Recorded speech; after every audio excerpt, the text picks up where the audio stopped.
Coming up next on the Heritage Podcast. With Quavo and Takeoff for the, Infinity Links project, man. Rest in peace, Takeoff. Man. Definitely rest in peace. To have that opportunity to be a part of the listening party, to be over, like inviting everybody and helping with the marketing and promotion for that right there.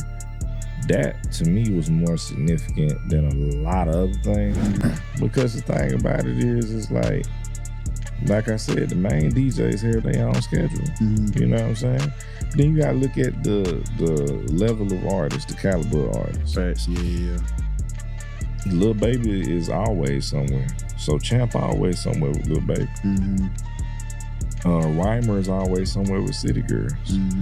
Look at how big JT is. Look at how big Carisha is. You know what I'm saying? To change the perception of the younger generation, you have to tell them, nah, y'all need to be listening to this over here. You can't tell them stop listening to music. You can't tell them stop listening to rap music. Tell them to go listen to certain Tupac records. Tell them to go listen to Keep Your Head Up. Tell them to go listen to Biggie, The Sky's the Limit. That'll give them a different perspective on hip-hop or what it can be. That'll give them something different to think about when it comes to lyrics. Building a legacy, so watch how you step to me. You know it's inherited, ain't no comparison, stacking up guaranteed.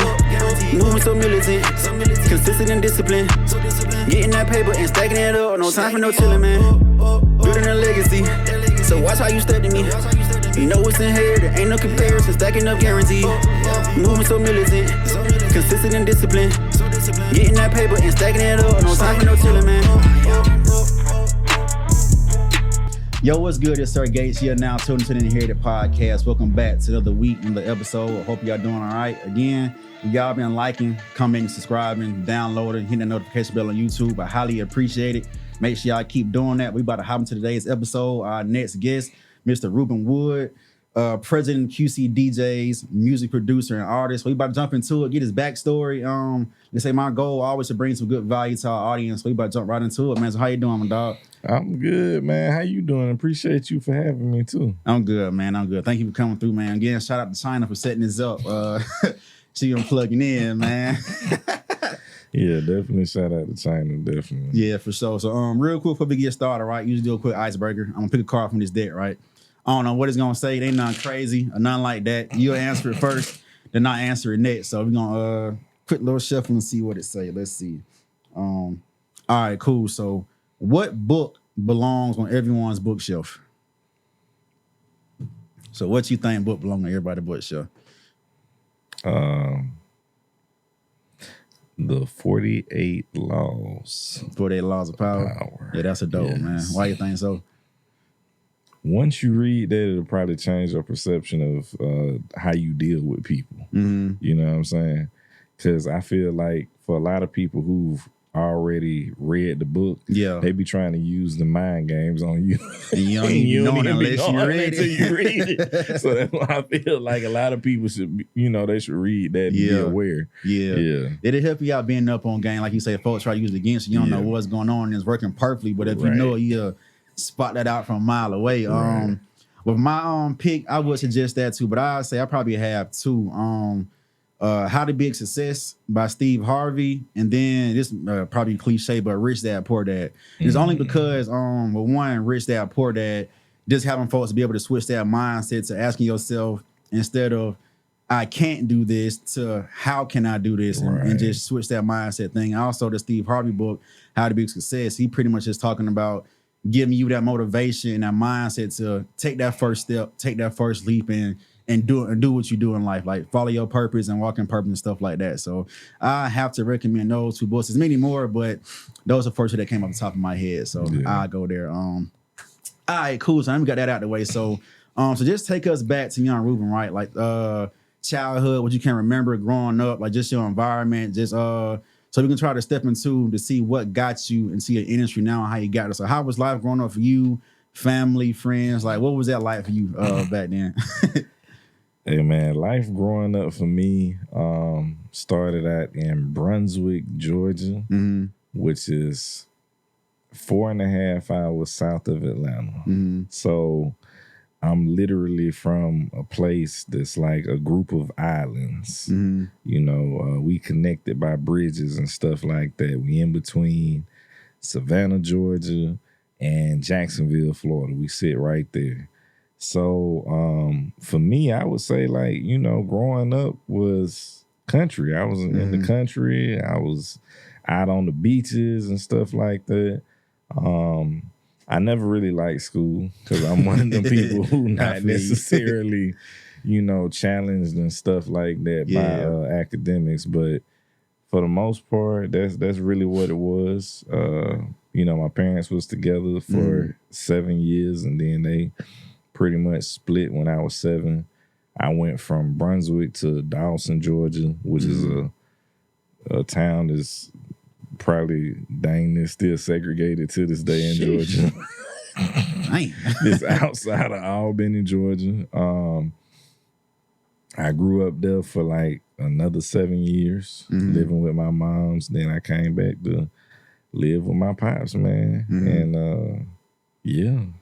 that's kind of how it was growing up for me, at least throughout that interval. When I got into music, when I was probably around 7 years old. I started out dancing, really, and, you know, freestyling, doing wild stuff with other kids in school, and that kind of went from there.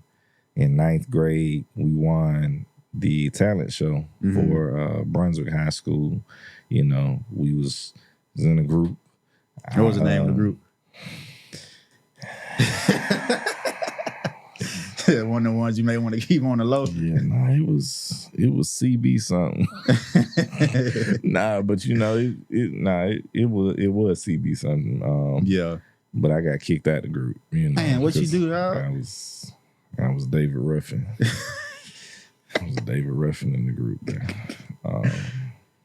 But you know, I had a reason to be like that because I felt like sometimes they would kind of leave me out of stuff, you know.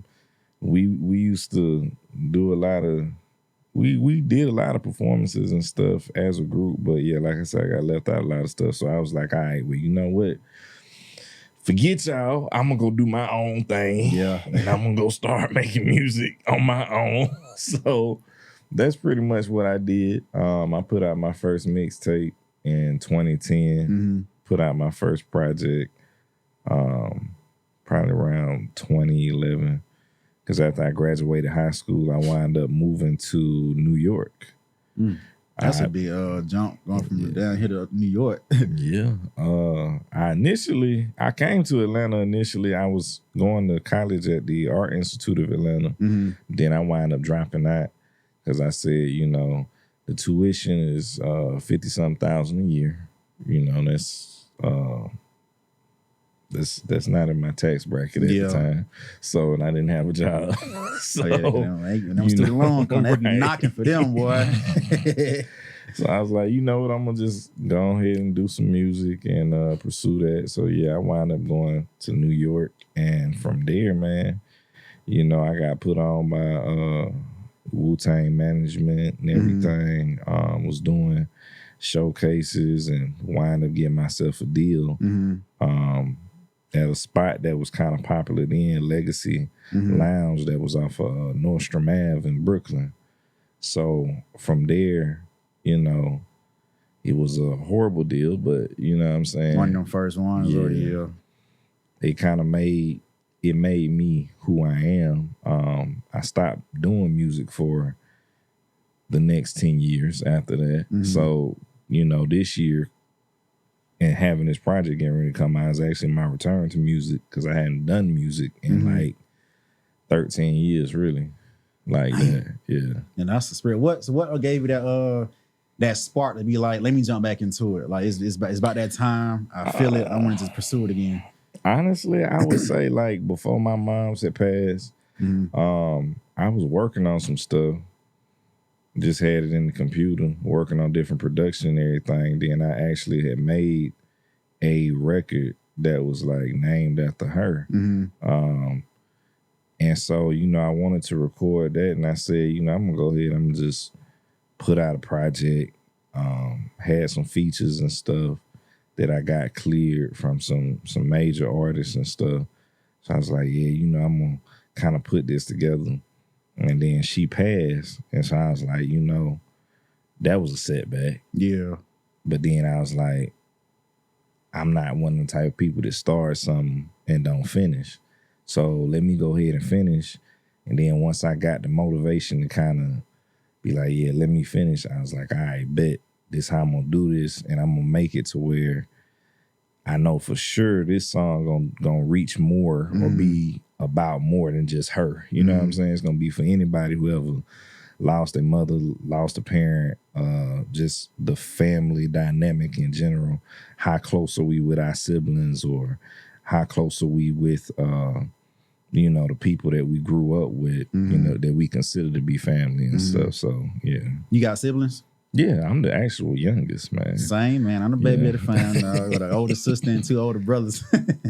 Yeah, the baby of the family. So when your mom passed, right? Like for some people that I know, well, for most probably some wouldn't, but that'd be that's something detrimental, right?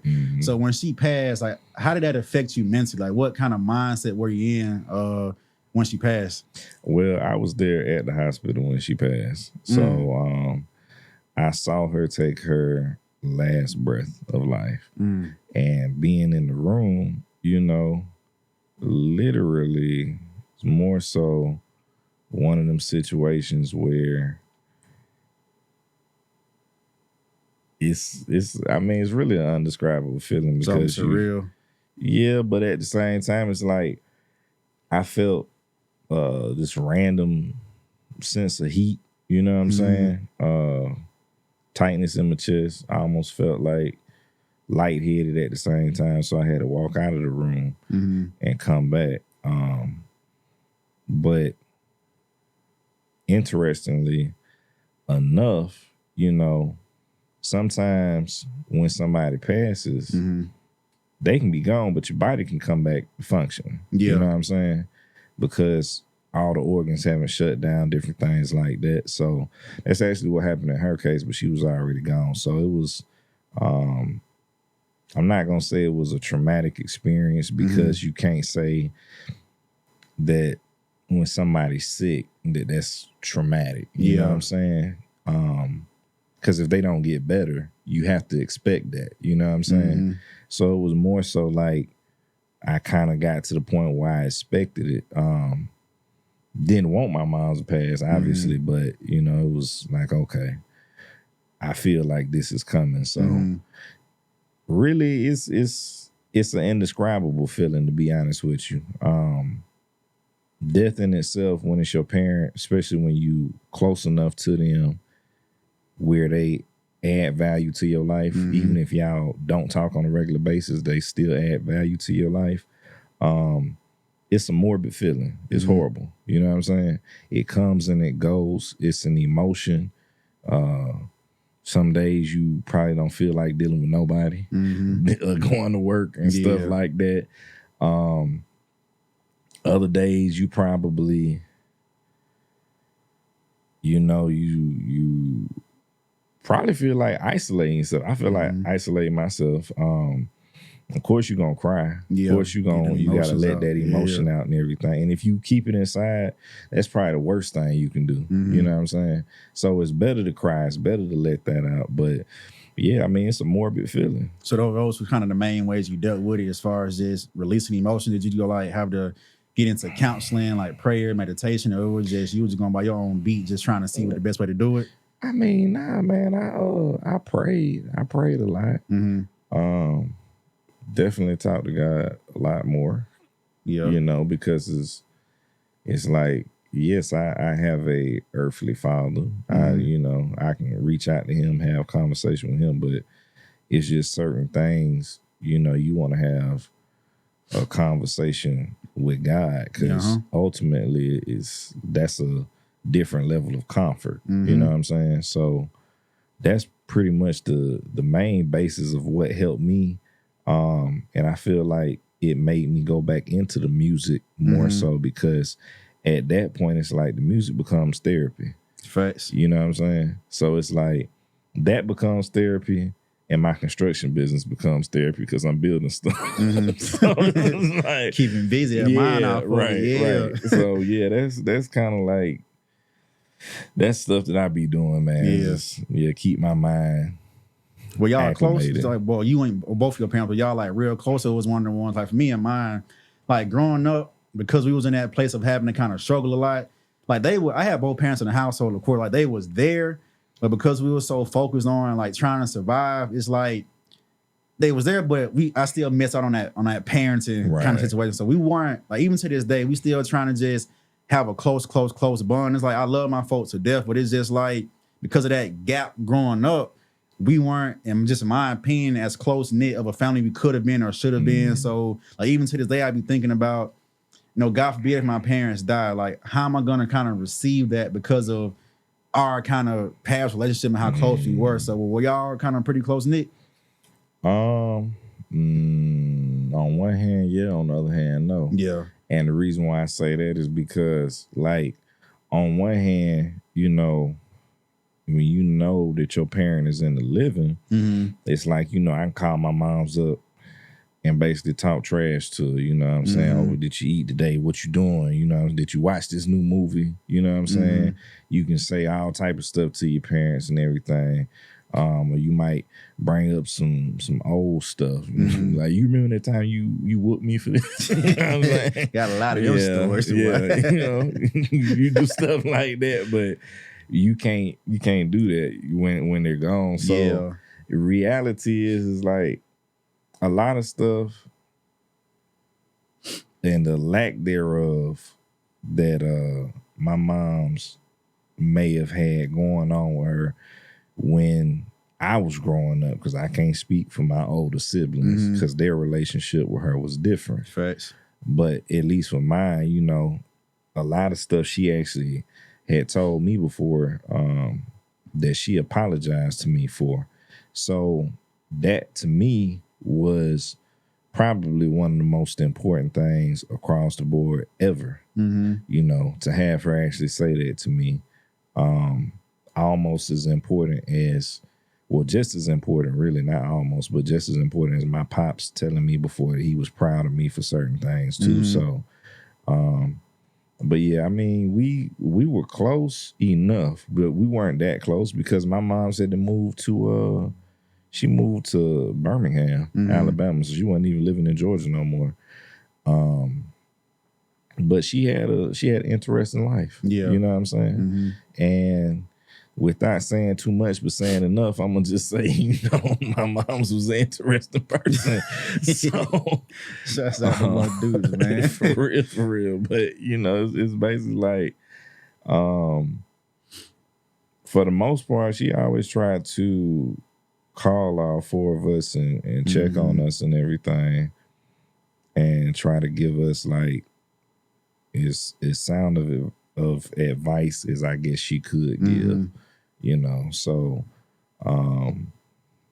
yeah, I mean that's pretty much as much as I can say about that. Yeah, still playing that parental role, it sounds like. And I think like sometimes kids, not saying that's all they may need, but the fact that you said she called you and apologized for X, Y, and Z, us growing up, we see our parents either do so much or go through so much, and we may not understand it from their perspective because we're children, but sometimes we may feel as if like, damn, mom, damn, pops, why you do X, Y, and Z? And it kind of either hurt me or steered me this way. But just that call to some parents don't even clear up the note because they feel like y'all was a child, y'all wouldn't understand. But as we get older, some kids still hold on to some of that. It's just like, why? Because that could have led them to where they at now. And they still kind of confused as if why this happened, why that happened. But if parents could just maybe sit their children down and like, look, man, I know y'all of age now that y'all had y'all run-ins and run-outs with life, y'all can more understand why this happened. So let me just say, my bad for this, my bad for that. Like, we try our best, this and that. But that's why I just always tell folks,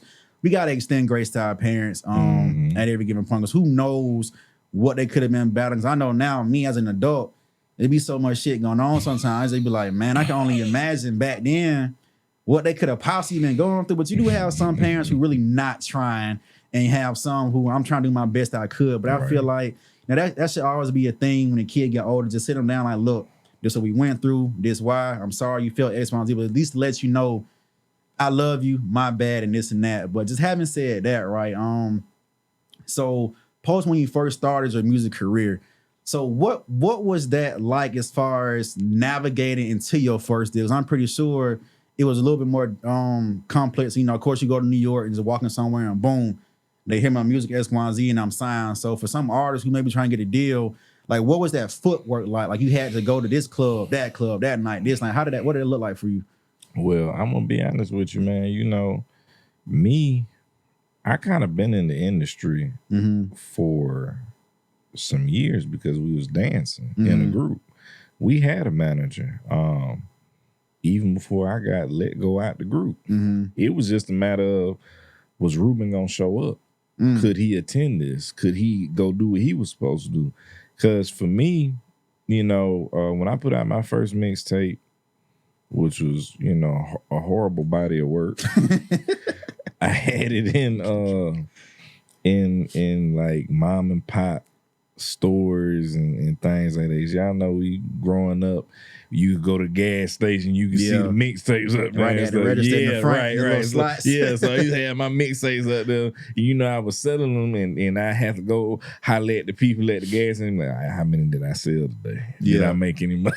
Because, you know, I'm telling people to go out there and go do that. It's a different grind today than it was when we was younger. So, you know, it's like that was the thing to do. And you know, that was really the basis of me actually starting and making something happen. Because I remember it was a guy who I was in contact with in Atlanta, and he used to work for Akon. So he would be like, man, you got to take and you got to get these CDs pressed up and you got to get all these CDs moved. You got to go out here. This is your product. You need to treat this like your product and you need to go do X, Y, and Z.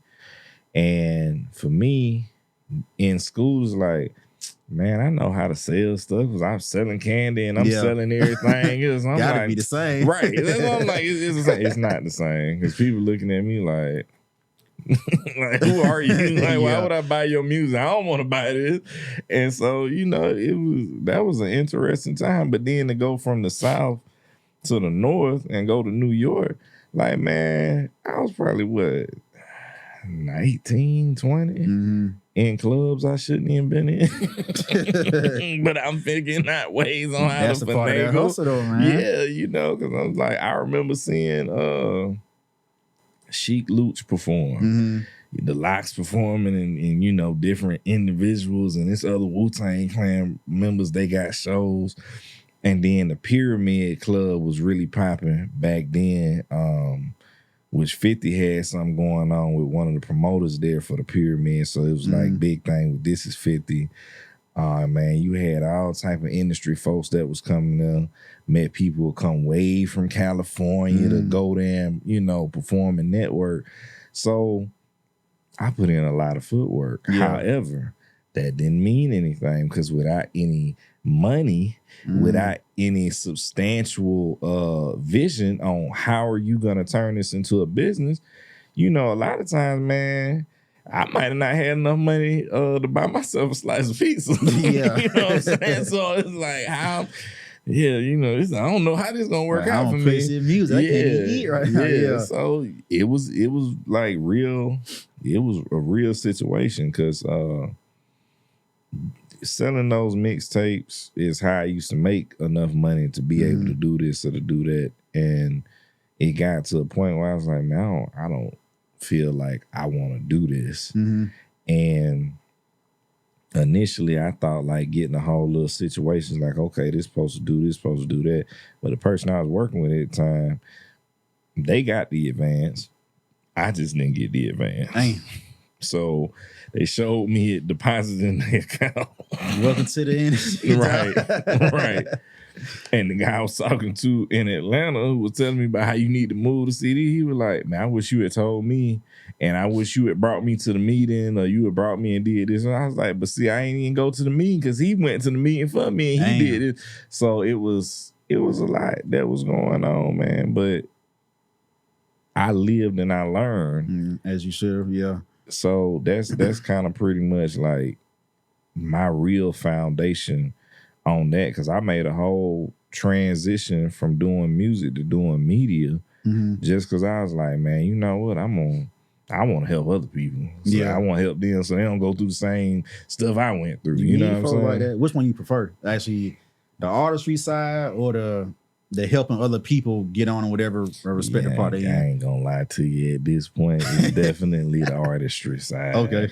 Because I done helped a lot of people. I done been behind the scenes working a lot of major projects. A lot of PR people know me. They hit me up. I done did a lot of groundwork for a lot of these people who are, you know, what we consider to be in a specific league in the rap game and stuff now, or just in the music game in general. And I've been a part of a lot of those projects. But yeah, man. Well, let me ask you this though. So out of all the projects you've done and worked on, talk about one of your most, you can be like long time ago or recent, one of your most memorable moments as far as in the music industry or just playing your role as far as supporting somebody's role. So what was one thing you remember that's like, this shit blew my mind? I'm like, man, this the highlight. Honestly, man, I would say last year. You know, that recent. Last year, yeah. Working with Quavo and Takeoff for the Infinity Links project, man. Rest in peace, Takeoff, man. Definitely rest in peace. To have that opportunity to be a part of the listening party, to be over like inviting everybody and helping with the marketing and promotion for that right there. That to me was more significant than a lot of other things because it was with QC. It was like, okay, well, it made me feel more so like my role matters. You know what I'm saying? Yeah, for sure. And so because of that, it's like we went up, we had a successful event. This is the last time we seen him alive in Atlanta. Damn, man. So, I mean, it was more historical and more, it really mattered, is what I'm saying. Like, that's a pivot.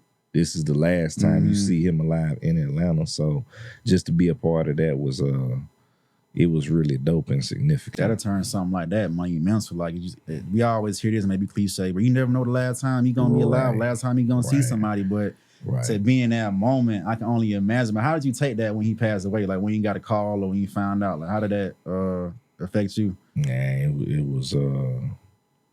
it was fucked up, man. You know, Cat, which I don't know if I can curse on. Nah, be man, 100% freed out. Yeah, it was fucked up.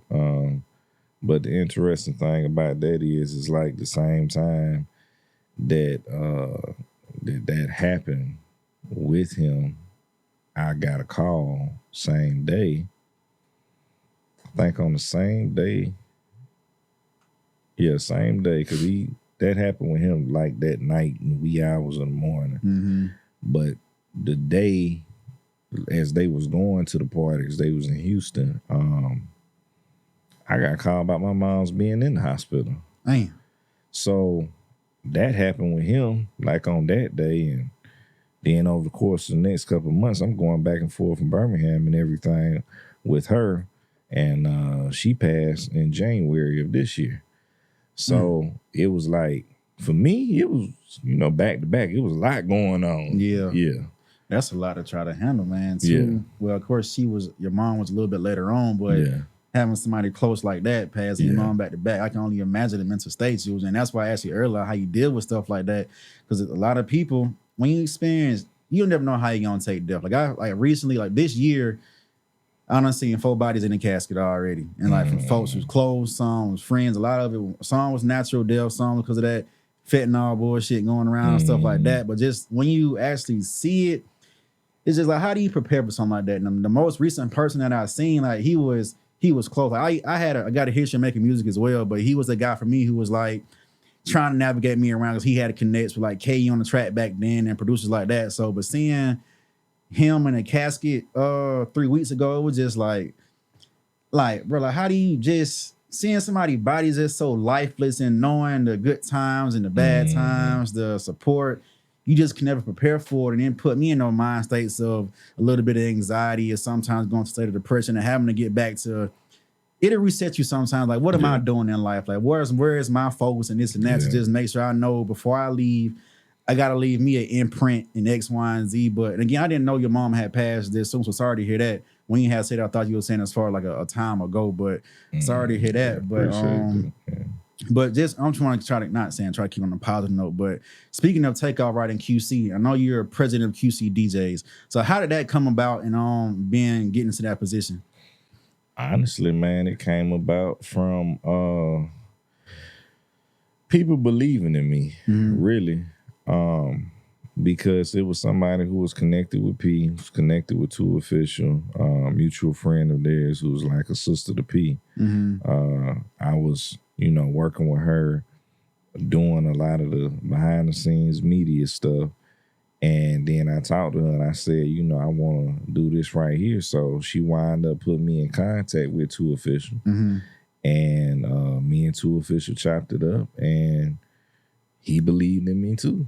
So it was really more so about the work ethic, and they actually believed in me enough to be like, okay, we're going to try you out. We're going to give you a shot. So then it went from that to me being able to be a part of that with Takeoff and Quay. You know what I'm saying? And a lot of the next gen QC artists going on tours with them, doing the DJ calls with them, doing little, things for them to help with their promotion and stuff like that. So it's been a constant journey with QC in general, but at the same time, it's literally, it came about from people actually believing in me and me just standing on what I said I was going to do. Having to stand on business. Sometimes that's all you need, or like somebody that just, I can put my heart out, tell you, give you paperwork, X, Y, and Z. I did this, that. But all you need is just that one person to, like you say, believe in you and give you a shot to actually show, like, bro, I got this. So it sounds like if they did, but you got some hellified work ethic and just that passion behind you. That sound about accurate? You one of the ones who work over the clock, like overtime, all the time? Hey, man, they call me in the middle of the night. We need this done. That, and I'm like, all right, bet. Yeah. So you kind of said a little bit, I like briefly of what it entails, but what does that entail as far as that position? Like, what are your kind of duties and responsibilities, or how do you help out other DJs, or like what is that really position, president of QC DJs? So I mean, like, really, it's a coalition in itself, but also all of the main DJs for all of the QC artists are a part of QC DJs. Gotcha. Like Rhymer, Champ, Matty Ice, I forget what Lakia DJ name is, and I follow him on Instagram, and then Gloss Up has one too. So each artist has their own DJ, and of course DJ Darrell, because he DJ for Quavo now. I remember you always had his name in the beginning, right? DJ Darrell, you know that, right? So just being able to organize a lot of the stuff for them, which ain't necessarily too much work because they already have their own schedules, the main DJs and everything that are on the tours and stuff with those artists, really supporting them, being a supporting system and hub for them, organizing whatever may need to be done, but also for the other DJs that are in the coalition. What market are they in? How can we continue to bring awareness to QC in these different markets? We're the focal point. If we're not in the clubs, we on the radio. If we're not on the radio, we out somewhere in the streets doing the street team promo. If we not doing that, we somewhere doing something. Yeah. You know what I'm saying? For sure. So that's the main thing. That's really what QC DJs is all about. It's about us staying as active as possible and keeping the brand as active as possible, and that name continuing to circulate. So pretty much like you saying, like, so the DJ avenue is just pretty much a supporting leg of the whole QC brand in general. Correct. Keeping the DJ avenue up and running. Correct. Still brings that brand name back to QC in the whole. Correct. Yeah. So is it hard to I don't know if I say manage, but like work with other DJs? especially within that number of you got all these artists with their own DJs are hard to manage? Nah, because the thing about it is like I said, the main DJs have their own schedule. Mm-hmm. You know what I'm saying? But then you gotta look at the level of artists, the caliber of artists. Facts, yeah. Lil Baby is always somewhere. So Champ always somewhere with Lil Baby. Mm-hmm. Rhymer is always somewhere with City Girls. Mm-hmm. Look at how big JT is. Look at how big Karish is. You know what I'm saying? So you know that's what's going on. You know Darrell is gonna be somewhere with Quavo. Yeah. These are those top artists. Mm-hmm. But then when you look at like the Baby Moneys, the Gloss Up, the Lakias, so forth and so on, the Slim Jimmys, and you know, their DJs are always somewhere with them too. Mm-hmm. They constantly being booked. So it's more so like the other DJs in the coalition, how do we continue to stay active to continue to brand ourselves? Mm-hmm. You know, because we're a reflection of this company that's already strong. Facts. So You had said this a second ago as far as street team. I remember, of course, back in the day, if you ain't had no street team, that was like the kind of heart of your promo, whether you outside with the big old signs and pulling up to the front of the club, LED lights, all this and that. So in 2023, how effective today is still a street team versus back then? Is it just as much, or because it's so digital, it's like, You can't control the streets without the street team. And you know what Two official motto is the realest shit. Control the streets, fuck the internet. Mm-hmm. You can be viral on TikTok, right? Mm-hmm. Millions of people. You can't get your ass booked in the club, though. Makes sense. Can't bring nobody out in the club. You know what I'm saying? Mm-hmm. So then we wonder, well, okay, this nigga he got 1 million followers, right? How many people come to the club with him? Can't pack out a show. Right. I hear that a lot. So but they ain't got no street team. They not really out there connecting with people.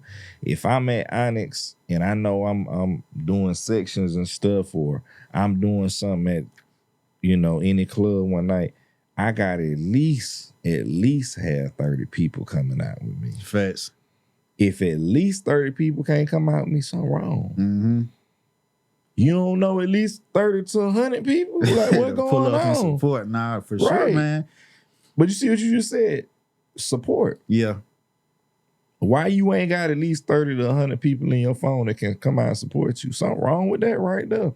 Mm-hmm. But you call yourself a DJ or artist or this business person or so forth. So, you see what I'm saying? Mm-hmm. So from that aspect of you being a personality, or you being that brand, or being this person who's supposed to be popping and everything, if you ain't got the real bandwidth or the real support like that, yeah, man, like, who really are you? Yeah. The internet sometimes can be fugazi, man. Like you say, you got all these followers and you getting all these comments, likes, this and that. But when it's time to put that business behind it, go make some real physical bread. And because growing your brand is a part of word of mouth. Internet, you can pay for ad spend, pay for this, pay for the promotion, pay for what do you call, like, celebrities to collab with your product X, Y, Z. But when you're in this physical, when people in your position, record execs, this and that, let me see what your fan base really look like. Like, when you go to these shows, you're not just performing, you're trying to get these folks in, get that bar going, sell your merch, this and that. And without people,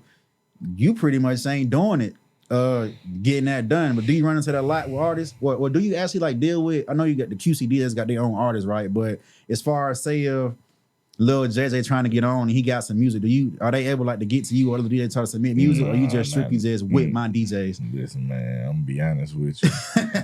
I have come from a space of working with a lot of up and coming artists and stuff like that. I don't even want to do that no more. Yeah. I have artists that I work with right now, and I'm finna name them, and that's pretty much it, bro. Hollywood 40 out of Columbus, Georgia. Shout out to him. Chris Knight, shout out to him. He like biggest R&B in Jacksonville. Monty Michi, she like upcoming, but she doing her thing big. She was just on tour with Soulja Boy. Crowd going stupid dumb for her song. Shout out to her. And MSB Boog, he's from Florida. We got a record together with Ross coming on the album. JP the Prince, he got his own label situation. It's a label that has him. So he's not necessarily up under me, but we got records coming out together. I produced a lot of stuff for him as well. And King Key out of Austin, Texas, he got a record with Zero right now called Certified. I also did a record with him and Benny the Butcher. And then Chi-Town, shout out to Chi-Town. She from New York. She doing her thing. She up and coming. Outside of that, yeah, nah, bro. Only other person I would say, like, you know, because we got records together and, you know, QC DJs is actually pushing her. But, you know, I work with Lucy Got Fans, but that's not my artist. You know what I'm saying? But Lucy Got Fans is literally the next thing like this coming, and she out of Nashville. I produced a record with her and Juicy J. So that's hard. Yeah. So I mean, outside of that, like, yeah, nah, bro. Why so though? I mean, I just from like knowing something, I know sometimes some artists is you get so many folks pulling up on you and trying, hey, bro, I got the music trash, I ain't mixed, I ain't mastered, beat trash. You don't have no social media following. Or it's just like, even though some folks, you got to start from somewhere.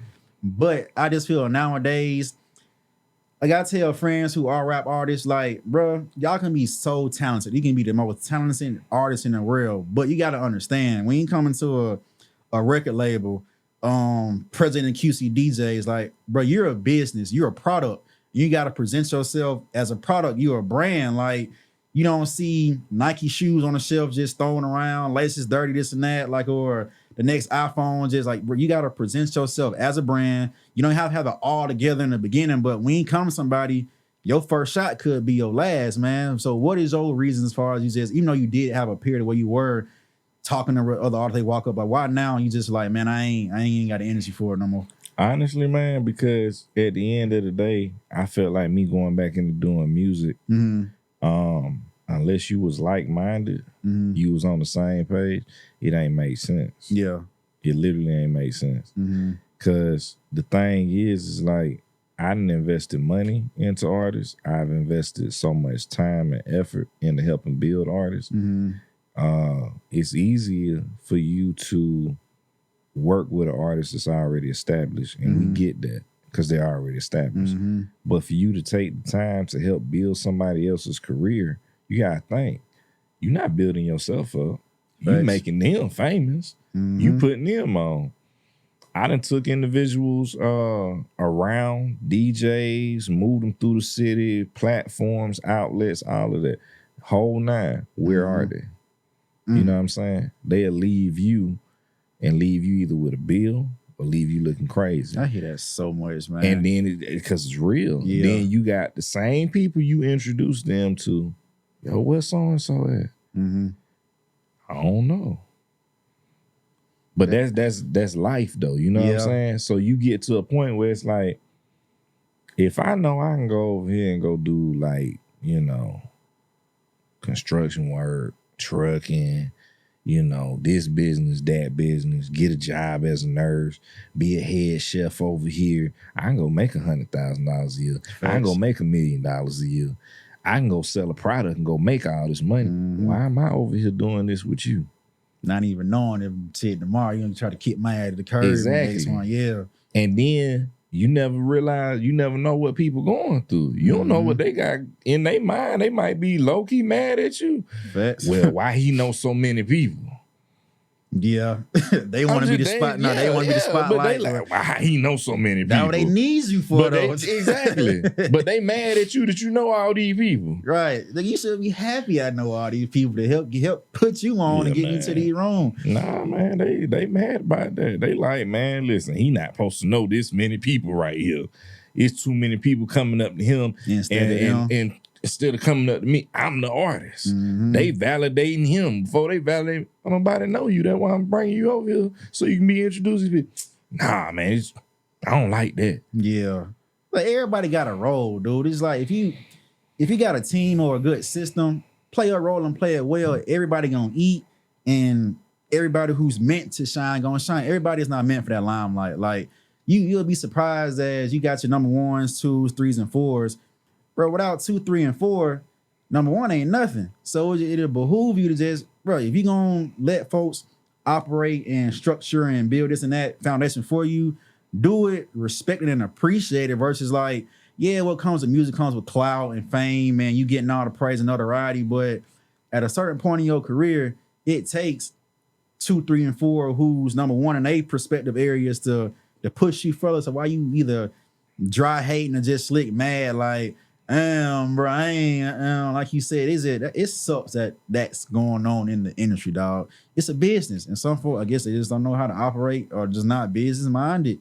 I guess, man. But so when you do run into those hits, has it been a lot of those you had in your lifetime as far as somebody trying to either once they got put on to kick you to the curb, I'm like, bro, he ain't helped me out, bro. I did all that by myself, bro. He ain't even know, but you was really the base of that. Hey, bro, it done been so many to the point where I done literally watched niggas while they moving around with me, they literally be going up. Mm-hmm.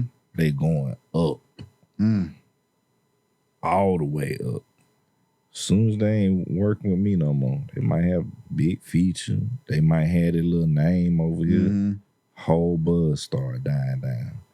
Why is that? Because the way you move. But the thing is, you're not responsible for somebody else. Facts. Or what's in them.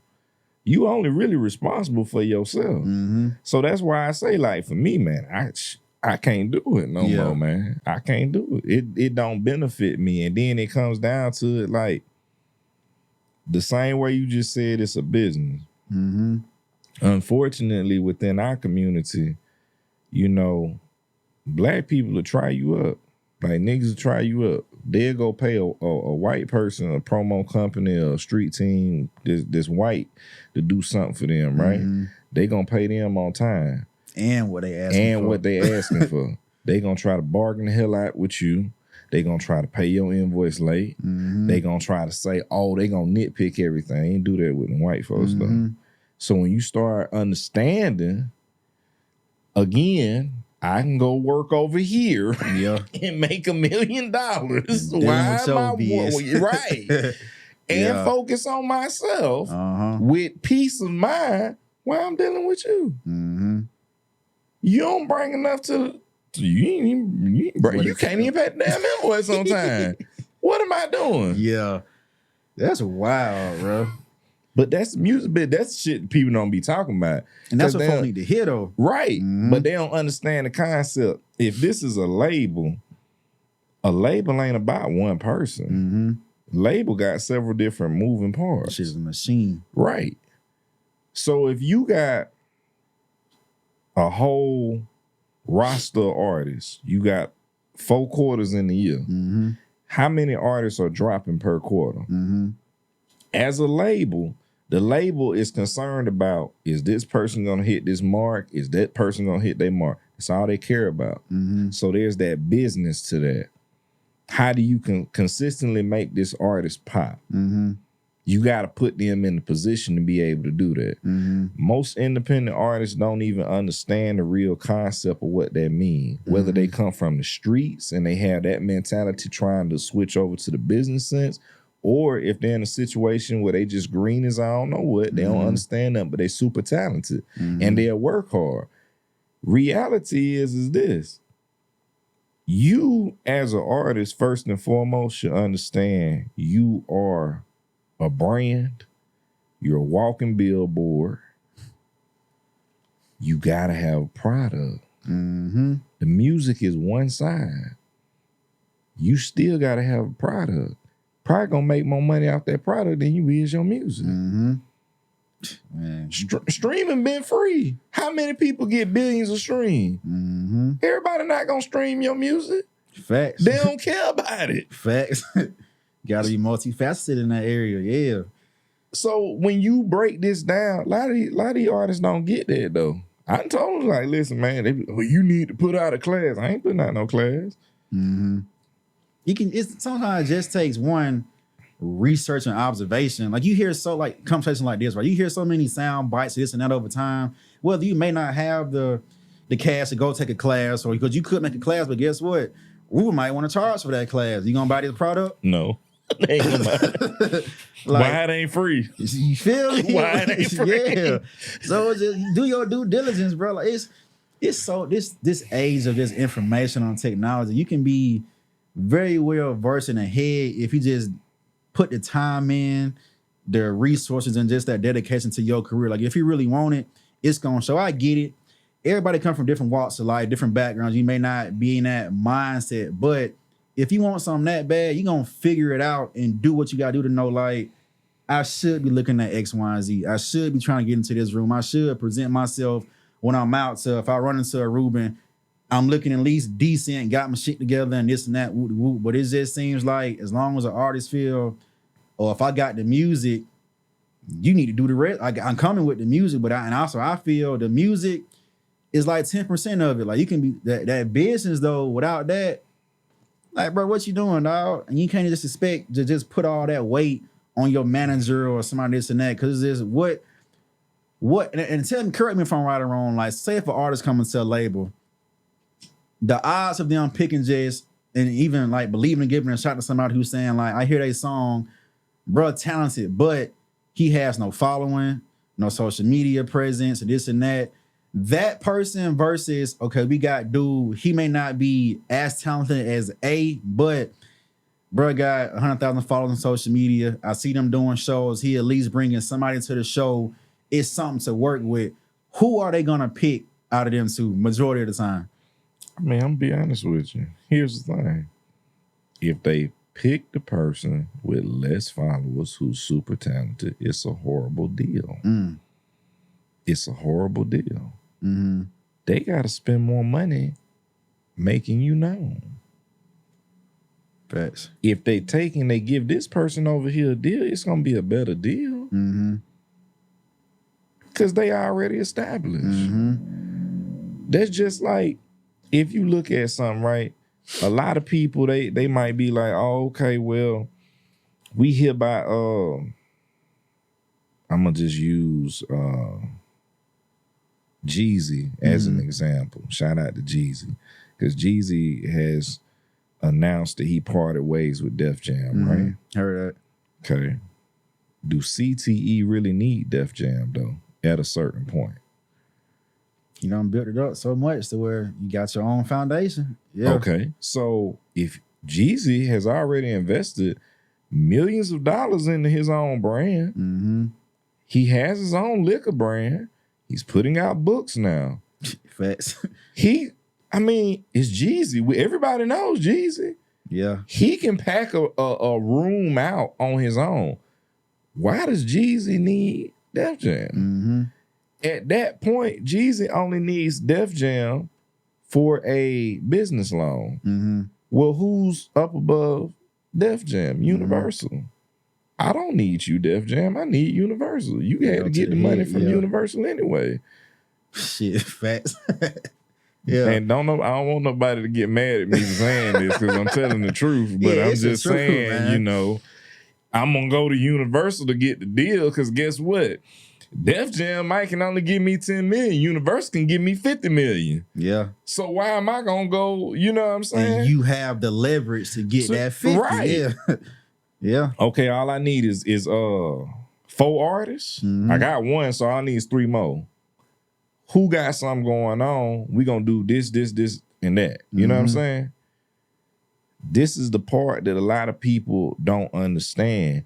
That's why it's better for you to build your brand up. But a lot of folks, they don't want to invest in themselves. They want instant gratification, instant success. Yeah, overnight stuff, They got so used to that TikTok and SoundCloud and going crazy. Yeah, this shit take time and money. Yeah, but then even if you got a record that goes viral on TikTok, what is your follow-up record? Can you consistently make hits? If your record only pops on TikTok, does it pop in the club? Will it pop on radio? Can it be played overseas? Or are you really trash? Is it really just, okay, you on this little wave right here. You got caught up in that wave. Right. Yeah. Because there's a lot of people that I know right now, man, look, on TikTok, bro, they pop. They don't want. In real life, though, yeah, man. Yeah. No. You go to the club, man, it's 3 people there for them. Man, I came here because it's R&B night. Who? I done seen it happen before because I be working with a lot of the club promoters. I've seen it happen. Mm-hmm. So that's why I'm saying what I'm saying. You literally have to still be out here marketing, branding yourself in the streets doing X, Y, and Z. Mm-hmm. If not, you're not gonna be who you think you are. Yeah. Yeah. It takes that presence. Even when it comes to social media, it's just like the average artist on the street. If you go into the new artists versus artists who established, right? Even though they're already established, like just compare Lil Baby to somebody. You may be new and you got Lil Baby. No matter where he's at, but that's your competition. You trying to at least get somewhere close to where he at. But if you can do the bare minimum, if you go to the studio, if y'all can go there and buy X amount of weed, this and that, buy your drinks, this and that, bruh, get you a videographer or photographer there. You gotta be, folks gotta wanna be you, they wanna like you, wanna act like you, imitate you. But if you're not showing that side of yourself or your personality, just making music and just keep putting out, it's more to it, dog. So you gotta invest into your brand and in yourself, like to the bare minimum. But it's a lot of artists who just won't do it and just feel like we got the songs and after that, somebody about to come and pick us up and sign us. But like, bruh, social media is one of the biggest keys. You gotta put yourself out. You may be an introvert or X, Y, and Z, and if you so much one, this may not be for you. But if you are, bro, speak to the camera, turn the phone around sometime and show folks who you are outside of, this is bro life or young lady life in the studio on tour life. People want to see, can I imitate this person in X, Y, and Z? But I just don't see a lot of that in.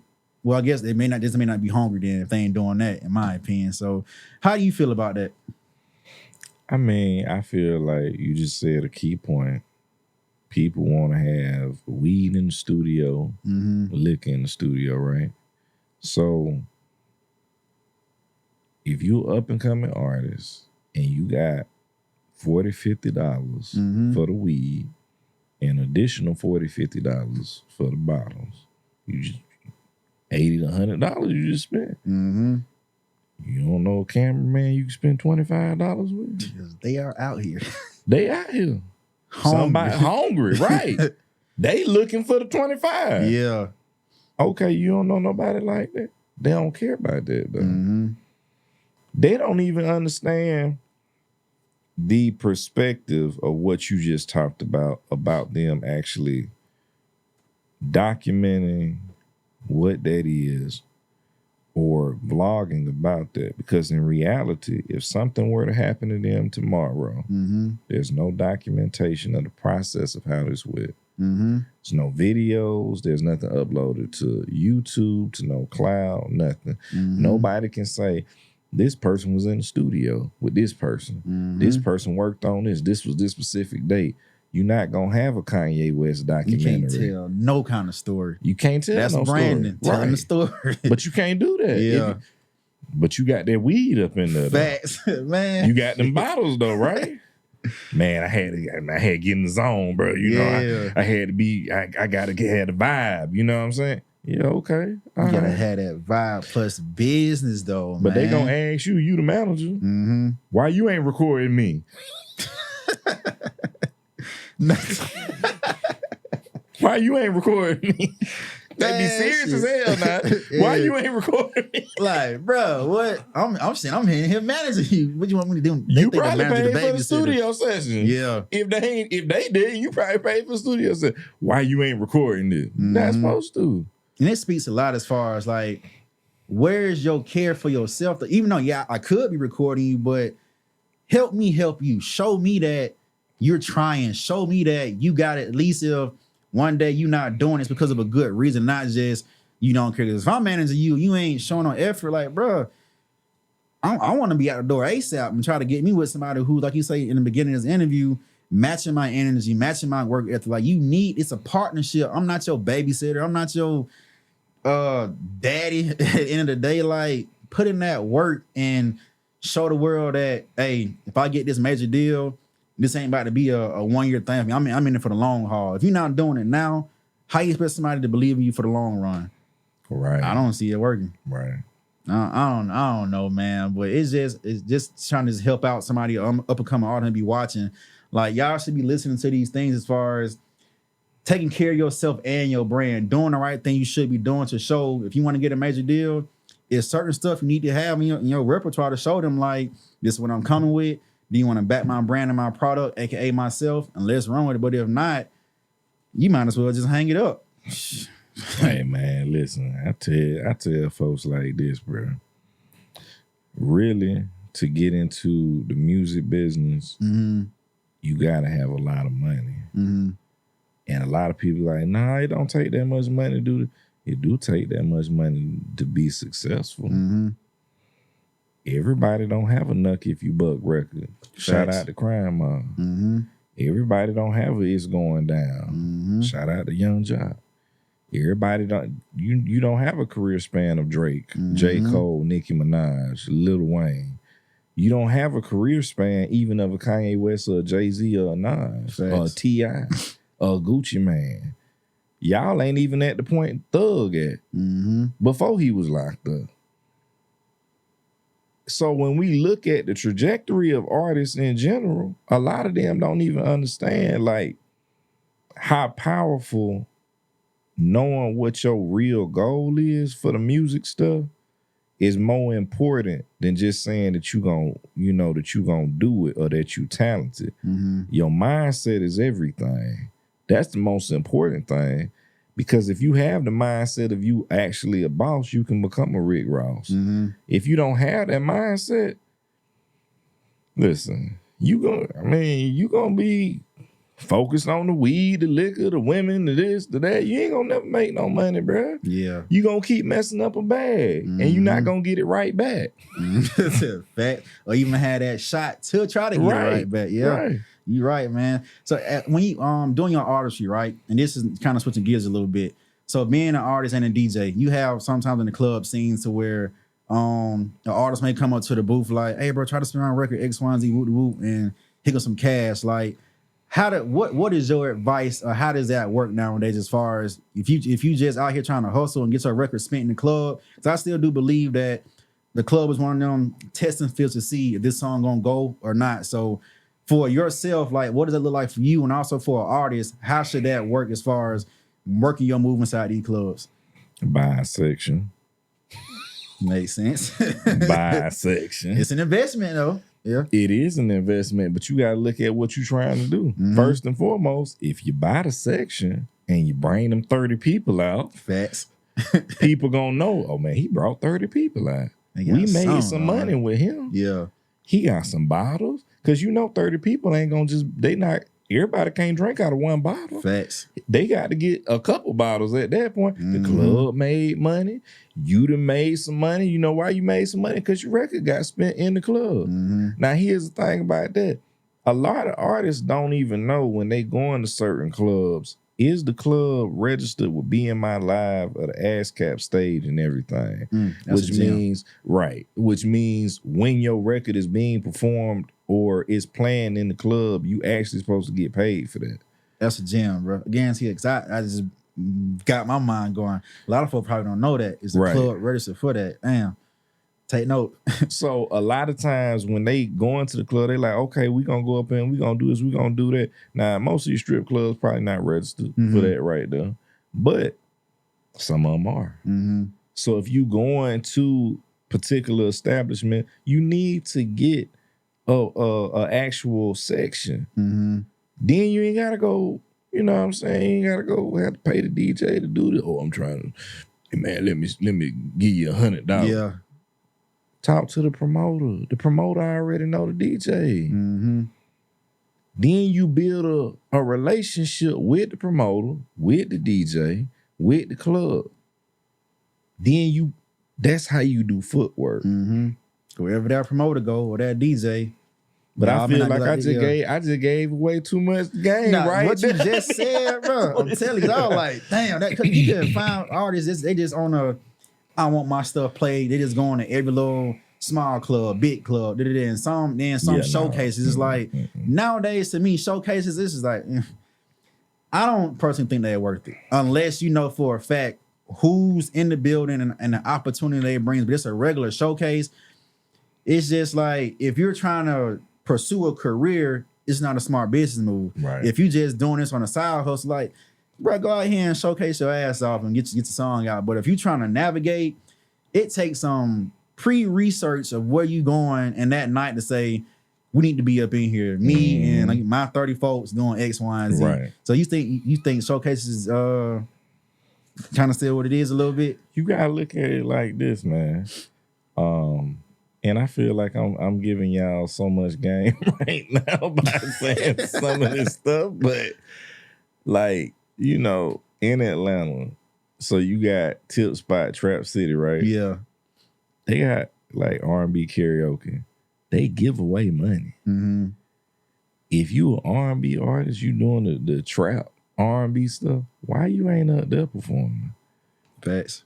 Did you buy a booth? Did you come buy some wings? Mm-hmm. Did you get some drinks? You know what I'm saying? If you gonna go out your way to be a part of a showcase, like you just said, make sure it's beneficial, but know where you supposed to be at. Know where you supposed to be going. You know what I'm saying? Because I feel like a lot of time people come to Atlanta, they'll come to different areas and stuff. They don't even know who doing the R&B nights, bro. Facts. They don't even know this the club night where all the celebrities gonna be up in this joint. This person that came in town. You know what I'm saying? If you know when Gold Room was open, Jada Waiter coming off up in there, right? Ari coming up in there. Why you ain't spent $2,000 to get a section up in there and get your record played? You know why I say that, right?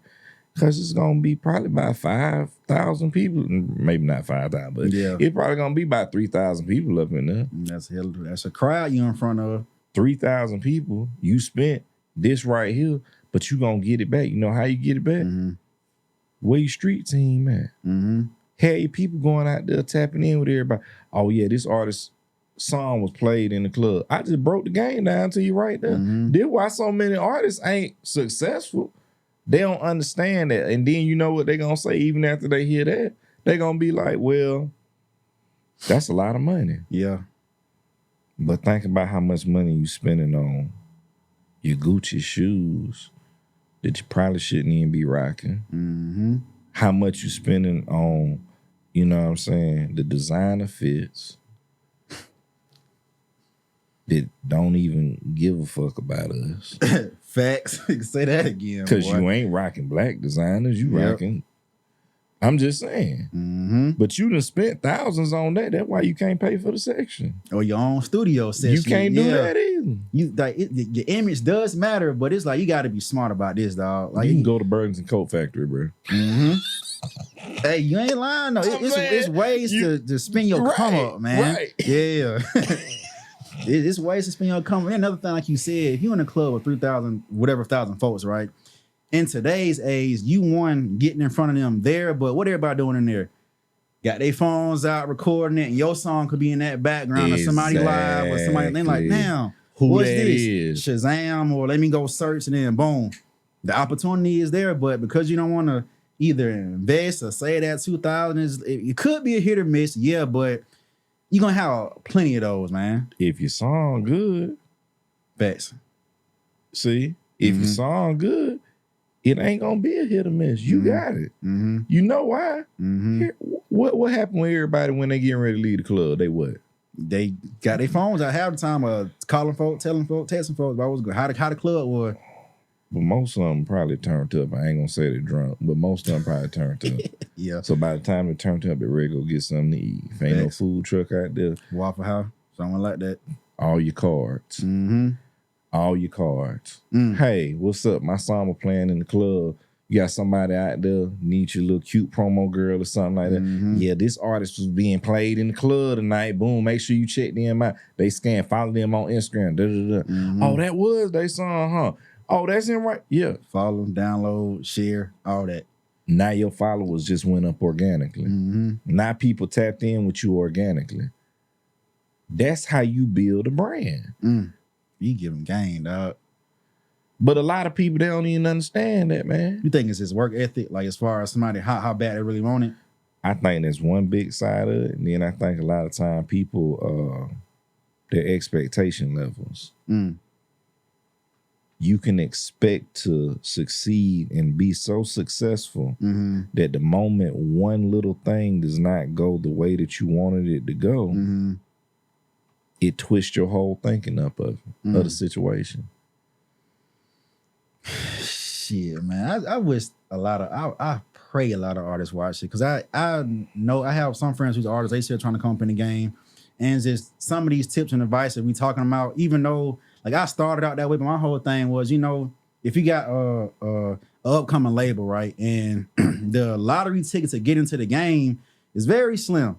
So if everybody's just looking this way, trying to be an artist, and ain't nobody doing the business, it's just like the odds is gonna be trashing in too. If one of y'all do pop, you got to either sit here and just go out on a whim and trust somebody else with your career versus having somebody already in the camp doing it. So, and that's what my role was. I'm gonna stop trying to make music and go figure out how does his business work. And then learning some of those tips as far as like, bro, the investments, the time, and this main thing.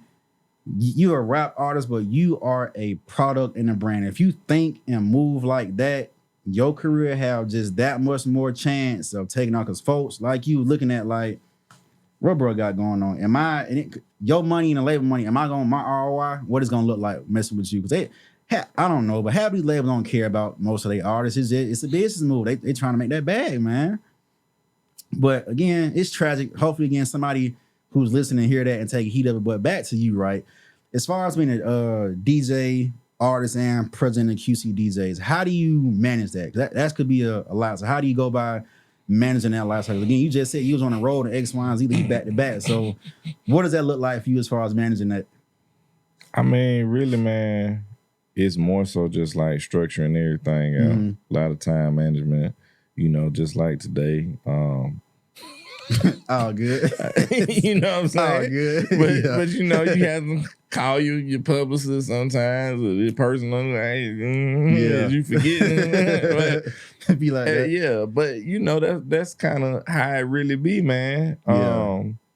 But I stay on the go so much, man, from not just on the music side, from my other business endeavors and stuff too. And even with my cologne brand launch, Whisper, it's a lot going on with myself. And that's another reason why I say, bro, I can't focus on certain things no more. I have went in the industry for years being somebody who was influential on a lot of different moving parts, but I ain't had my own product. So the moment I get my own product, I'm like, it's interesting because it shows you who a lot of people are to you, and it also shows you what you are capable of. You know what I'm saying? So with that being the case, that's why I say, like with me, I have to do a lot of time management because there's a lot of moving parts. And being a business person, like being an artist is cool. I feel like me getting ready to do this project or doing this project is like a warm up. But overall, because I'm so consistent with doing so much with these DJs, doing so much with these artists and things like that, it's more so just like time management. How do we map all this out? Because you have to structure everything. Right. Because if not, I ain't gonna lie to you, sometimes I be feeling like I got ADHD, you know what I'm saying? Because you have so much going on, but then you can get overwhelmed. Like, where do I start? Where do I focus? And then you don't start. At all. Yeah. So you have to manage everything. Let me focus on this. Okay, that's done. Let me focus on this. Okay, that's done. Let me focus. You know what I'm saying? And I don't know how many other people out there like that, but just me speaking from my own experience, it can be sometimes like self-sabotages if you don't pay attention and actually go ahead and commit to a time schedule and making things happen. And I know for me, that's kind of what screwed me up over the years in a lot of situations. So now I try to be on top of a lot of things, more so as much as possible. Yeah, I feel that time management, especially in business, is key. Like you said, you can be all over the place and, oh, I forgot this, forgot that. But having that schedule, I try my best to do it to this day. Just stick to X, Y, and Z. It may change up. Some things may change throughout the day, but that's just how you learn to pivot at an ungiven moment. But I agree with that. So in the future, right, what do you see yourself and the music industry in like maybe 5 years from now? Like, what do you think it's going to look like? In 5 years, the music industry as a whole will have changed again. I don't know who's going to be dropping projects. I don't know if, Drake will feel like dropping projects like that. He might be on the other business endeavors. I don't know who's going to drop something. You might still get an occasional, but rap is a young man's game, even younger than me. You know what I'm saying? When you have the opportunity to do certain stuff, you do it, but don't never lose the fun from it. And that's what I feel like a lot of times happens in music. When you put certain stuff out as fun, have something happen, you're like, dang, man, this ain't fun no more. That's why you get certain projects that you get. You know what I'm saying? Because people are trying to fulfill a goal of the deal that they're in. But in the next 5 years, I feel like you're going to see something different. A lot of people who we grew up listening to are getting older. Facts. They're getting to the point where, not that they necessarily going to retire, but they just getting to a point where it's like, if they ain't been to Belize or they ain't been to, Turkey or something like that, they might want to go do that and have a vacation. Facts. They need to do that. They've earned that. Whether they realize it or not, they got the money to go do it. Yeah. You know what I'm saying? So I don't have a true expectancy of culture because there's so many other things going on in the world. You can change that and shift for the moment anytime. Yeah, I feel that. Yeah. Yeah. Because you got, stuff going on overseas with Palestine and these wars and stuff going on in different countries. And, rest in peace to all the people who have innocently been murdered and things like that. But it's so much going on in the world right now. I don't know what's going to be the case in the next 5 years with music. Hopefully, music will continue to breed more entrepreneurs, more successful individuals across the board, not just for the Black community, but literally across the board in every community. Yeah. Because we really all need each other across the board more than we ever realize it, but we don't necessarily say that. You know what I'm saying? That's 100% truth to it, though. So, I mean, I can't even speak on it because I feel like, in America alone, next year we got elections coming up. What's that gonna look like? Crazy as hell, pretty usual. Yeah. So then the next 4 years is gonna be dictating about what that election look like for us. Straight politics, yeah. Right. Yeah. So then it's gonna go from that to X, Y, and Z. So how we move and how this happens is like it encompasses the whole entire world. What is the world on? You know what I'm saying? Yeah. Unfortunately, but that's the truth. It's all tied in together. Yeah. So I understand what you're saying. It is kind of hard to just see because music is one of them things. It's an art. It's not like it's not saying it's not stable. Like brick and mortar, quote unquote. Right. It's not just here you can change this and that. It's the whole art. You never know what's going to be created in X, Y, and Z. So I get that. But just a few more questions real quick. You just said something that sparked something I want to ask you earlier. So for one, you said music is a young man's sport, right? Or young person, woman, man sport. So what age do you think is like, bruh, or baby girl going ahead and say, cut that off and just find something else to do or transition in this industry? Like, what age is that? Like, what age and what they should have going on to stop it? And the second part to that is, if you can remember this part too, when it comes to the youth, right? You may hear, oh, because this rapper and that rapper say X, Y, and Z, it's messing our youth up. Now, how do you feel about that?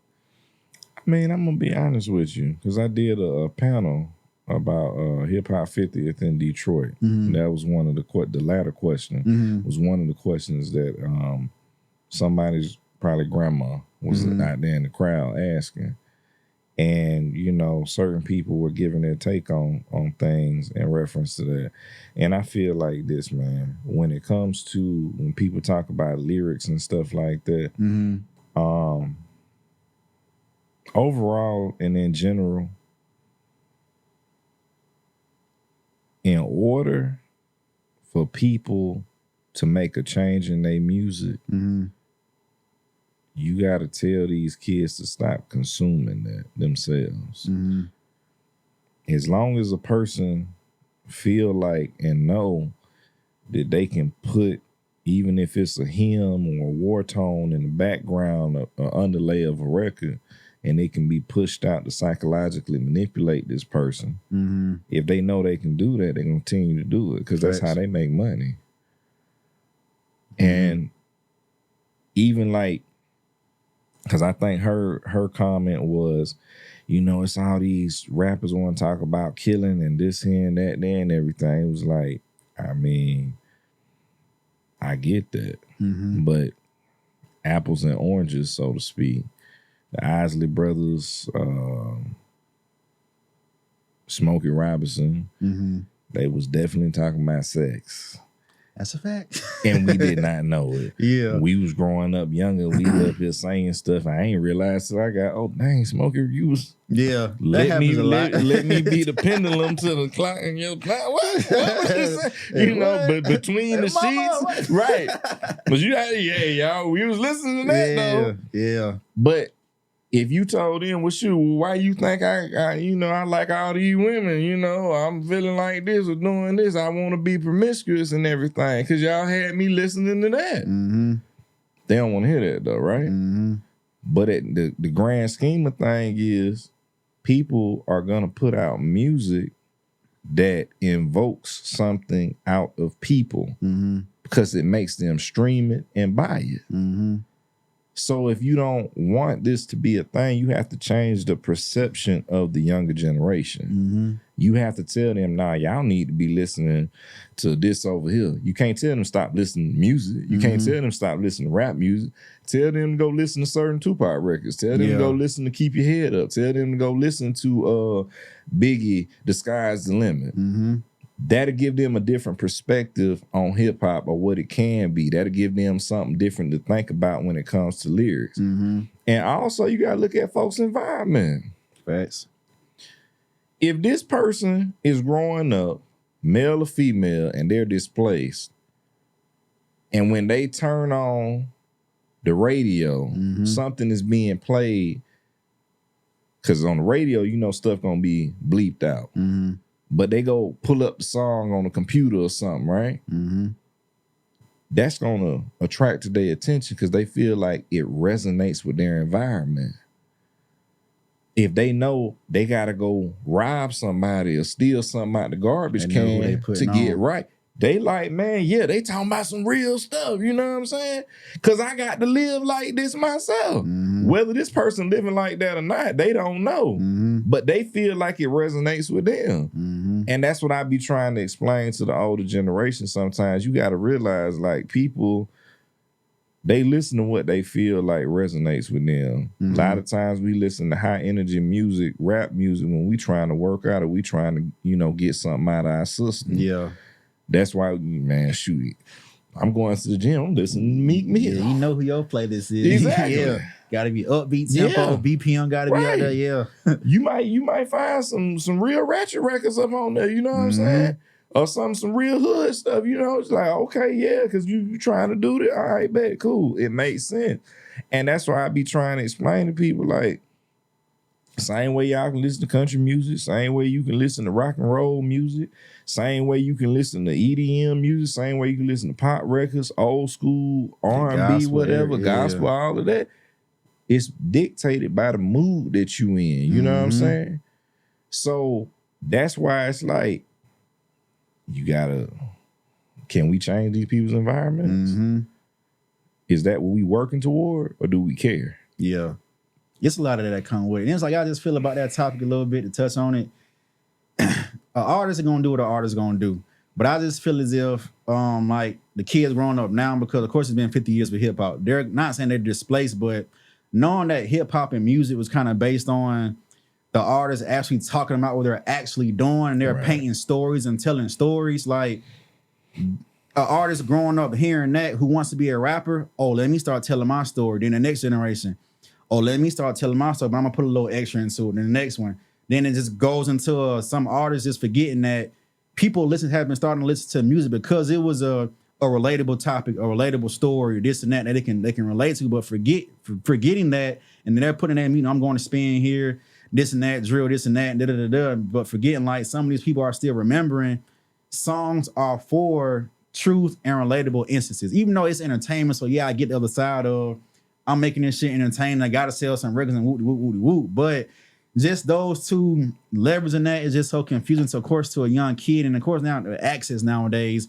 you can only block so much with these cell phones and X, Y, and Z. But like you said, one either as a parent, leader, or adult, expose them to the other side and also give them that talk, letting them know like, look, half of these folks, this ain't what they got going on. Some they do. It's gonna be hard to try to choose who is lying and who's not, but be smart enough to know this is just music. You know the songs are really meant to uplift you. And if you do hear some of these things, be your own self and think for yourself. And you know right from wrong. Like, but again, that whole environment and background, some kids growing up, they don't quite know their right from wrongs is a little bit different from Susie in the suburbs. Right. And then, you got Kenny in the hood. Like, my right could be if I got to eat, but I got to kick that door down and go eat. Right. So it's just, it's so many levels to that, man. But also too, every Lil Durk song ain't this way. Yeah, for sure. He got All My Life. He got other records that's uplifting. So if Lil Durk can make uplifting music, focus on the uplifting. If you want, Lil Durk, they favorite so listen to the uplifting. Everything that this person put out ain't about kill, scam, this, that, I'm robbing, everything about that. Some folk got some records for the ladies. They got some records for this person, That's a fact. So that's why I'm saying it's like, well, what do you let them listen to? That's the main thing right there. It starts in that household too, man. All the time. Yeah. You can't control that. Right. Yeah, you can't. But as long as you sitting there, the best you can do, either as a parent or a guardian, speaking to these kids, speaking to the youth, like, look, bro, I get it. It's what you love, this and that, but this what it is and this what it ain't. And after that, it's just culture and society. We outnumbered by that. So what you gonna do, man? What you gonna do? But just real quick, the other part of that question as far as the young man's sport, how do you feel about that? Like, what is that age? Because one instance, the reason why I brought it back up, because a friend said he had a hard-ass song. It was knocking, everything sounded good. This shit could go. But I think him and a producer went to a club and to the DJ. Let the DJ hear it. DJ 100% fucking with it. It's like, yeah, I'm going to spin it with the whoop. And he was like, how old is bro? He told him his age, and he was like, damn, bro, I can't even play it. You too old. So how do you feel about that? And then what age do you think is the whole young man sport and music? They shouldn't tell him what the age was. Facts. The reason why I say that is this. If you 50 years old and you decide to rap or sing, somebody who's a pop singer, it's like 48, 50 something, getting records placed, doing this, doing that. You're not going to say that about the pop singer or the country singer. Facts. But you're going to say that about rappers and R&B artists. It's like they focus on age, they focus on weight, they focus on how dark you are, how light you are, what do you look like. They focus on all these things within the rap and the R&B community, right? They don't do this in other genres of music. They don't do that. Age can't determine when somebody puts out a record, but if you gonna get into the music business, you should when you younger. Yeah. Not as you getting older.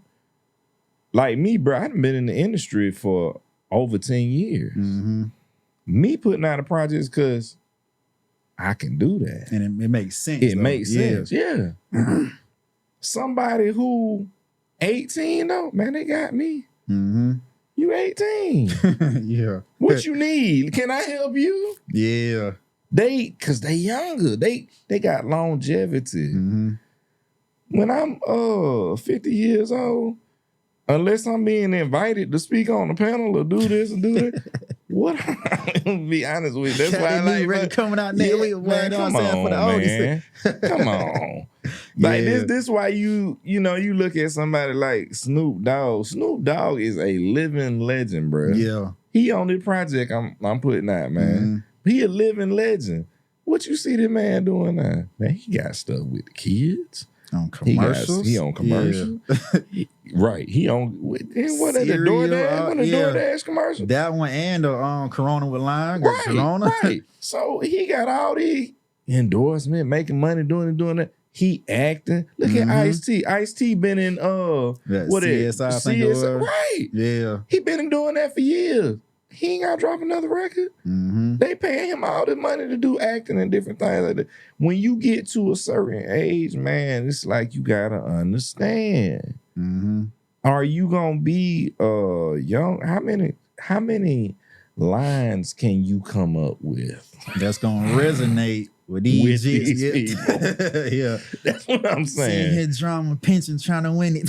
Like, what? Yeah.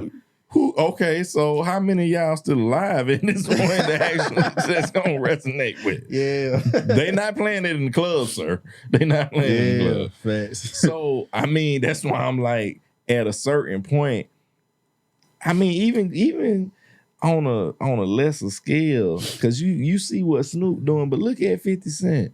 50 Cent can go do a world tour with his music. Sell it up. Sold out. G-Unit. Okay, but what he really be doing? Then he TV, movie, yeah. Movies, films. He got the liquor brand. I mean, you get he can still drop some songs now if he want to. But I think that helps too as well. Because you staying relevant, but you're not trying to act like I'm this young, you still hot artist. It's like, I had my stamp. You know who I am, but now that I'm on transition, I still got enough repertoire, clout, my portfolio to say, if 50 ever drop a record, it's like, it's 50. Like we always have, he's never fell out. We always know who he is. So still doing a record just still makes sense for him versus like you said, somebody just getting into the game is just like where this come from? Like, bro, we can't either club to this, spin to this, drink to this, shit, have sex to this. Like, bro, what is it, dog? So it bounced back to one, like with 50, that brand and his business side take you a long way. That's like longevity, man. Right. For sure. But we about to wrap it up, man. I ain't gonna keep it too much longer. So what's next for Ruben? What you got coming up? As far as any announcements and stuff like that, what you got coming? I would say this month we getting ready to drop the female perfume line. So we have the male cologne for Whisper. We're going to have the female getting ready to drop this month. We have a couple of other additives with the Whisper brand in general. That's going to be good for relationship building and, with your significant other or whatever. And outside of that, man, really for me also, if y'all have not yet, make sure y'all tap in with Glow Energy Drink. Shout out to, Kylie Jenner, whole drink company. I'm also a part of that campaign as well. So shout out to, definitely shout out to Glow Energy Drink. And really just from that, man, 5 a.m. on Peachtree. Yeah, do it. Yeah. Let's do it. All right, man. So with that, before we close out, right, if you could, again, like I said in the beginning, you got young dude, young female, young old, whomever they may be watching, right? They may want to be a DJ, producer, or just navigate how you navigate, right? So if you can, just lead them with some advice, some inspiration, some words of encouragement to either how to just get up and get started, how to keep going, how to navigate. So what can you tell to the listeners and viewers right now? Watch this interview. I can't say nothing else because I feel like I dropped so much that I probably shouldn't even have dropped. But I feel like I dropped so much in this interview. If you watch this interview, it's actually going to help you. Start from the beginning with the 48 Laws of Power book. Listen, man, for the person who don't read, go on YouTube, start doing research on, bettering yourself as much as possible. If you are a young person, you want to get into the entertainment industry and everything, ask yourself, is this something that you really want to do? I also understand it's a lot of work. It requires your parents to do a lot of investment in you as a young person. And if that's not the case, if you are of age, make sure you have a job, keep a job, always have a job. I, myself, made a lot of mistakes because I did not have a job all the time. Everything in life requires money except water and the air that you breathe. That's the world we live in. That's the system that we live in. Understand that. Until that is done away with, that's what it is. So respect that and always realize and understand you got to invest in yourself, man. You got to. So definitely watch this interview. Check it out, man. Hey, I'm Ruben Wood, president of QC DJs. You already know what's going on, man. You know how we coming. And let them know how they can find you on social media too, man. Tap in with me at Real Ruben Wood. That's at RealRubenWood. Make sure you also follow official QC DJs on Instagram as well. And again, 5 a.m. on Peachtree is coming. Get ready. Let's do it, man. But again, brother, I want to thank you for coming through. I know for a fact, like I said, if they listen to this interview, it's a lot of value you don't put out. And he even gave me, so I ain't even doing it. But I'm like, man, that made so much sense. But thank you for coming out. I highly appreciate it, man. I'm going to say I know they're going to gain some value from it again. So next time, y'all have been tuned in to the Inherited Podcast. I am Sir Gates. Make sure y'all follow the podcast page at Inherited Podcast. That's NHERITD Podcast. Follow me on social at Sir Gates BC, SRRGATESBC. This is Inherited Podcast, man. Y'all have a good one. Until next time. I appreciate you, man. It was a good one, dog. It was a good one.